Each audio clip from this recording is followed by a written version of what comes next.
Sema Fabrice ubushinjacyaha bumushinja sheki z'ibihumbi 600 by'amadolari we akagira ati ni umwiryane w'abanyamigabane. Urukiko rw'ibanze rwa Nyarugenge hageze imbere y'ubutabera urubanza rukomeje gukurikiranwa n'abantu benshi rurimo perezida w'ishyirahamwe ry'umupira w'amaguru mu Rwanda Ferwafa akaba n'umushoramari Shema Fabrice. Ubushinjacyaha bwagaragaje ko umushinja gutanga sheki zitazigamiye zifite agaciro k'ibihumbi 600 by'amafaranga y'amadolari, amafaranga ugereranyije n'amanyarwanda angana hafi na miliyoni 883 n'ibice bitanu by'amafaranga y'u Rwanda. Ariko Shema Fabrice akabihakana agahakana ibyaregwa, ahubwo avuga ko ibibazo byageze gukurikiranwa kwe bifitanye isano n'umwiryane wavutse hagati y'abanyamigabane ba sosiyete yo muri Dubai yari ifite amasezerano na sosiyete ye izwi izina rya Africa Medical Supply. None se ikibazo cyose cyatangiye gute? Ni iki ubushinjacyaha buvuga kuri izo sheke, kandi se Shema we avuga iki ku byaha akurikiranyweho bifitanye isano n'amakimbirane n'abanyamigabane? Reka tubikurikirane neza. Shema Fabrice si uwundi muntu ki? Shema Fabrice ni izina rimaze kumenyekana cyane mu Rwanda mu byerekeye n'umupira w'amaguru ndetse n'ubucuruzi. Azwi nka perezida w'ishyirahamwe ry'umupira w'amaguru mu Rwanda Ferwafa. Ariko mbere yo kwinjira cyane mu buyobozi bw'umupira w'amaguru yari asanzwe afite ibikorwa by'ubucuruzi. Ni muri uwo murongo w'ubucuruzi harimo na sosiyete yitwa Africa Medical Supply. Iyi sosiyete niyo ivugwa cyane mu rubanza kuko ikibazo cyageze mu rukiko gifitanye isano n'amasezerano yari hagati y'iyo sosiyete ndetse na sosiyete yo muri Dubai. Ni ukuvuga ko urubanza rudakwiye kurebwa gusa nk'ikibazo cy'umupira w'amaguru cyangwa se Ferwafa, ahubwo rurebwa cyane n'ibikorwa by'ubucuruzi, amafaranga, amasezerano ndetse n'impaka zavutse hagati y'ababigizemo uruhare. Ubushinjacyaha se bwo ngo buravuga ngo iki? Mu iburanisha ryabereye mu rukiko rw'ibanze rwa Nyarugenge, ubushinjacyaha bwagaragaje ko ibyo bushinja Shema Fabrice ikintu gikomeye cyagarutsweho cyane ni sheke zitazigamiye. Ubushinjacyaha buvuga ko Shema yatanze sheke zifite agaciro k'ibihumbi 600 by'amafaranga y'amadolari. Aya amafaranga y'u Rwanda angana hafi na miliyoni 883 n'ibice bitanu by'amafaranga y'u Rwanda. Sheke itazigamiye mu buryo bworoshye ni sheke itangwa ariko amafaranga agomba kwishyura kuri iyo sheke akaba atariho kuri banki ku buryo utayishyura. Kuri iki kibazo ubushinjacyaha bwagaragaje ko izo sheke arizo shingiro ry'ibyo Shema Fabrice akurikiranyweho. Ibintu bikomeye ko amafaranga avugwa muri uru rubanza ari menshi cyane. Shema Fabrice se biteye bite?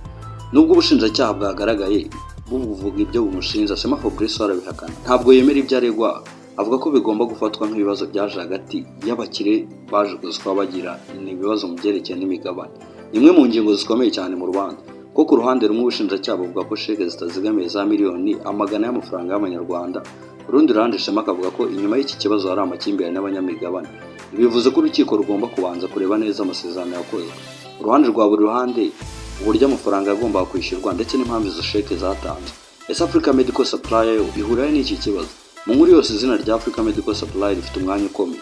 Isosiyete ya Shema Fabrice ivugwa ko yajyanye amasezerano na sosiyete yo muri Dubai. Iyo amasezerano niyo mu ishingiro ry'amakimbirane n'ibyo bivugwamo. Isosiyete yo muri Dubai ifite abanyamigabane kandi Shema avuga ko nyuma havutse umwiryane hagati yabo. Iki kibazo cy'abanyamigabane nk'uko Shema yabigaragaje mu rukiko nicyo avuga ko cyagize ingaruka ku buryo ikibazo cyaje kugera mu rwego rwo gukurikiranwa n'inkiko. Ni ukuvuga ko hatareba iki kibazo nk'ikibazo cyoroheje cyo gutanga sheke gusa, ahubwo avuga ko hari inyuma yacyo amakimbirane y'ubucuruzi yaje kuza kubajyana abanyamigabane.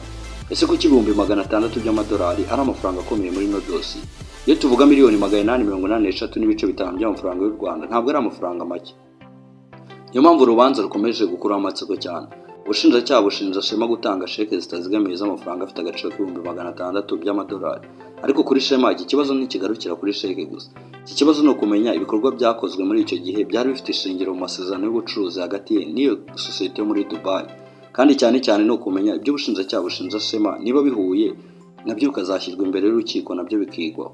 Shema ari kuvuga ko hari umwiryane. Ikindi kintu cy'ingenzi Shema yashimangiye ni ugukurikiranwa kwe. Avuga ko hari ingaruka zikomeye zaturutse hagati y'umwiryane mu banyamigabane. Ibi ni ibirego bikomeye nabyo kuko bivuga amakimbirane y'ubucuruzi ashobora kuba ariyo ntandaro y'ikibazo cyagejeje mu nkiko. Kandi nanone ni ngombwa gutandukanya ibyo buri ruhande ruvuga. Ubushinjacyaha buvuga ko ibyo bushinja Shema nawe akabona ibintu mu buryo bwe akabihakana. Kugeza ubu nta muntu uregwa uremera icyaha akurikiranyweho, kandi urukiko nibwo rugomba gufata icyemezo ko ntawe uremezwa icyaha. Icyemezo cya nyuma kizashingira ku bimenyetso ndetse n'ibisobanuro bizatangwa mu gihe cy'iburanisha. Urukiko rugiye kureba iki se? Mu gihe urubanza rugikomeje hari ibibazo byinshi bizakenera ibisobanuro. Ese izo sheke zatanzwe mu yihe myimerere? Ni iyihe ntego yazo? Ese koko igihe zatangwaga kuri konti amafaranga nta yari ariho ahagije? Ese yari ariho amasezerano hagati ya Africa Medical Supply ya Shema ndetse na sosiyete yo muri Dubai iyo yavugaga iki? Kandi se amakimbirane y'abanyamigabane Shema wavuga ahuriye gute n'izo sheke? Ibi ni bimwe mu bibazo bishobora gufasha urukiko gusobanukirwa neza inkomoko y'ikibazo. Ese kuki urubanza rureba abantu benshi cyane? Shema Fabrice ntabwo ari umushoramari gusa, na perezida wa Ferwafa ishyirahamwe ry'umupira w'amaguru mu Rwanda.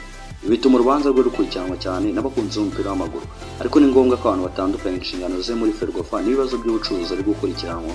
Ibyarwa muri uru rubanza bireba ibikorwa byavuzwe mu rwego rw'ubucuruzi, cyane cyane ikibazo cya Africa Medical Supply ndetse n'amasezerano yajyanye na sosiyete yo muri Dubai. Niyo mpamvu gukurikirana urubanza bizatanga ishusho irambuye ku byo ibibazo by'ubucuruzi byagenze ndetse n'inkomoko yabo. Icy'ingenzi cyane kuri uyu munsi, muri make ibintu by'ingenzi kuri uru rubanza, ubushinjacyaha buvuga ko Shema Fabrice yatanze sheke zitazigamiye zifite agaciro ka miliyoni 883 z'amafaranga y'u Rwanda. Shema Fabrice akabihakana, avuga ko iki kibazo gifite aho gihuriye n'umwiryane wavutse hagati y'abanyamigabane ba sosiyete yo muri Dubai n'amasezerano yari ifite na Africa Medical Supply. None si ikibazo nyamukuru ni ukumenya niba ibyaregwa bizashimangirwa n'ibimenyetso bizagaragazwa imbere y'urukiko, cyangwa se niba ibisobanuro bya Shema ku makimbirane y'ubucuruzi bizagira uruhare mu gusobanura inkomoko y'ikibazo. Iyi ni inkuru ikomeje kubera mu rukiko kandi urubanza ntabwo rurarangira. Ntabwo dukwiye gufata uruhande rumwe nk'aho ari rwo amaze gutsinda cyangwa se gutsindwa. Ubushinjacyaha bufite ibyo bushinja Shema, nawe afite uburenganzira bwo kwisobanura no kubihakana. Ikizakomeza gukurikiranwa ni uko iburanisha rizagenda, ibimenyetso bizatangwa ndetse n'icyemezo kizafatwa n'urukiko. Ese wowe ubona iki kuri uru rubanza? Ese ikibazo cy'izi sheke z'ibihumbi 600 by'amafaranga y'amadolari wumva gishingiye gute? Andika igitekerezo cyawe muri komenti kandi ntukibagirwe kudukurikirana.